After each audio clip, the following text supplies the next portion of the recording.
আজ দাঁড়িয়েছি বলেশ্বর নদীর পাড়ে।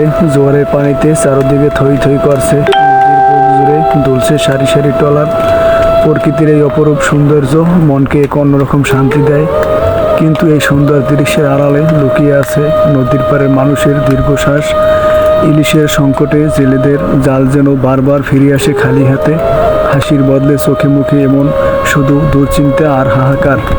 বলেশ্বর নদী আজও তার সৌন্দর্য বেরিয়ে যাচ্ছে, কিন্তু নদীর উপর নির্ভরশীল মানুষের মুখে সেই আগের হাসি নেই। মহান আল্লাহ তাআলা যেন খুব শীঘ্রই নদীকে ইলিশে ভরিয়ে দেন এবং সব জেলেদের ঘরে আবার সুখ শান্তি ফিরিয়ে দেন।